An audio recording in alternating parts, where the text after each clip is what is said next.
Most people's thinking and primary thoughts today are the same things that they thought yesterday. Our minds and our emotions, they live in a very familiar place day in and day out.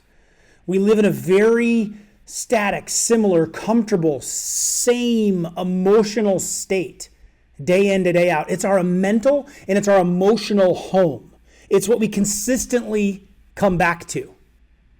Write this down right out of the gates. My life, write this down. My life becomes what I think about and feel the most. My life becomes what I think about and feel the most.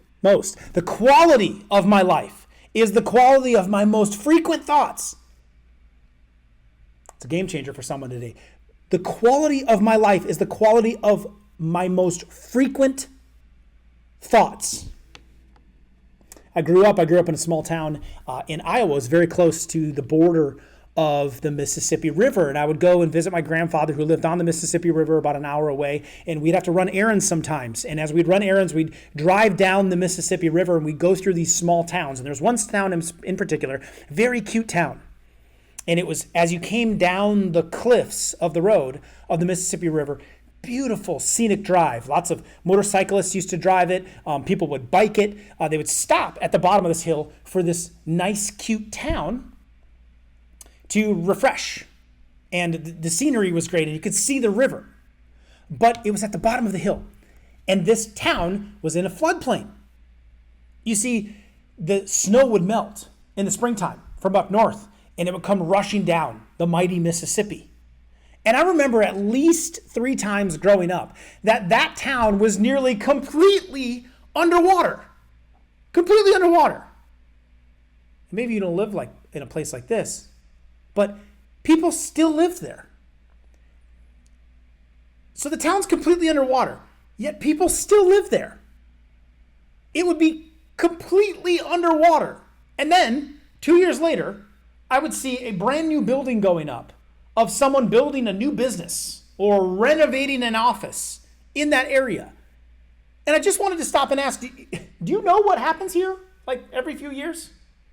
You're on borrowed time. Now I'm in North Carolina and just recently it made news where someone's house out on the coast, the tides had come up and they built it very close on the beach. And the tides came so high that it wiped out the underneath of the house and the whole house fell into the ocean. Washed away by the storm. Why would you live there? Why don't you move? The whole house was wiped out. And they'll just probably rebuild. And they had neighbors, lots of them, tons of neighbors. It's like seeing someone smoking nowadays. And no offense if you do smoke, but sometimes I want to walk up to a person. It's like, did you miss the commercials? Why are you doing that? Don't you know the consequences of it? They probably do. Haven't you ever seen the commercial of the guy that talks like this? That was impactful. Yet they still smoke. Or a person that's overweight and they're in the fast food line, or you see them purchasing something at the convenience store. And I want to be considerate and respectful. And sometimes I just want to say, maybe there's a better choice there. Why are you doing that? They're doing it because they're conditioned. I say, it's my home. That's my home on the coast of North Carolina. That's my home along the Mississippi River. That's a place I go back to. You see, it's really easy for us to judge this and look at it when it's someone else and it's a physical thing of where they live or their weight or their smoking. But it's much harder to see it in ourselves when it's our own emotional home. You see, a lot of people have a home of suffering. People will suffer even when they're successful. That is one of the biggest failures of your life. If you are successful at something and you're not fulfilled, that's still a failure. It's because, you ever done this? You lose the weight, you're still not fulfilled. You earn the promotion, you're still not fulfilled. You get the degree, you're still not fulfilled. You do the vacation, you're still not fulfilled. You buy the thing, you're still not fulfilled. That's failure in there because you're still in the same emotional home. Most of us have an old home that we're used to emotionally. How many of you know someone that no matter what happens in their life, something negative? It's negative. have a winning lottery ticket and they would complain. They get a new car and complain about it. They finally get that thing they've been asking for and they'll twist it negative. Do you have this person in your life? Who has the angry person in your life? I remember my grandfather used to be this way. It didn't matter what was going on. We just had a big Thanksgiving meal. Nothing was happening that day. Just angry about something. Why? You ever know someone that they just strain? I do this. You're always just straining. You're always just working hard, just creating hard work scenarios. Do you know anyone like this? How many of you know someone that's always just pissed off? They're just pissed at something. Something someone said, a stranger said on the internet. You know this person? How many of you know the worry ward? That person just worried. Just worried. Did you see what's going on in the news? Did you see what's going on with the weather? Did you hear what's happening with the Johnsons? I wonder what's going to happen with the election. I'm not sure. They're just worried all the time. Or how about the person that just never takes anything serious? You can try to bring up the serious matter. They want to crack a joke. They're just into the next funny thing that they can talk about. You see, they respond to life with what makes them comfortable. They respond to life with their home emotionally. We can relate. We all have an emotional home that we go back to, but wouldn't it be nice to upgrade your home? To develop empathy for people, to not be offended by what a stranger on the internet says about what other opinions are, to live in happiness, to be content. Even if it doesn't happen quickly, wouldn't it be nice to live in that place? You can make the decision now, today, to do this. How? Draw a line in the sand and decide that you're going to live happy. Suffering is a choice. You don't have to live on the coast. You don't have to live in the floodplain. Move. Move. Rebuild your home. Get out of there. Get out of the state. Move states.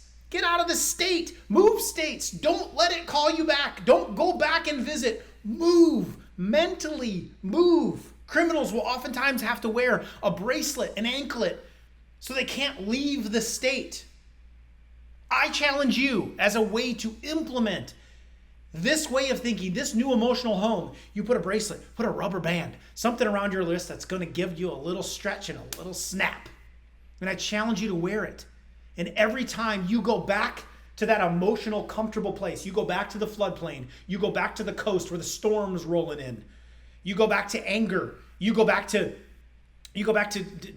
depression, to worry, to everything's no big deal, to work mode, to pissed off mode. You give yourself a little snap. You can upgrade your home, but first you must decide. You must decide, I don't want to live in this home anymore. I want to move out of these storms. I want to move out of this danger, and I want to live over there in happiness, in contentment, in empathy, in looking forward to every single day. I don't want to feel this way anymore. It's not going to instantly go away. It's not that you're not going to have days or moments of anger, or days or moments of sadness, or days or moments of worry, or days of moments of just you can't be fulfilled. But you snap that thing and you prompt yourself every time it goes down. Prompt yourself to stay away from that emotional home. Prompt yourself to, even if you got to live into it a moment, you snap out of it. You get back to thinking, okay, how can I move forward? How can I be content? How can I have gratitude in this moment? How can I? You start moving that direction. Move, move, move. You don't have to live there anymore. You don't have to stay in that emotional state. You can change it with one decision. And I promise you, it will change everything. With the outlook, you can upgrade your emotional home and live in joy and live in content and live in peace and enjoy every day of this life, even if it throws at you a storm. You don't have to take on the flood. You don't have to take on the damage. You can move. Get yourself to prompt. And if you need help controlling happiness, check out this next video right here as we continue to help you experience real health, make health simple, give you that motivation to live the life you're created to live.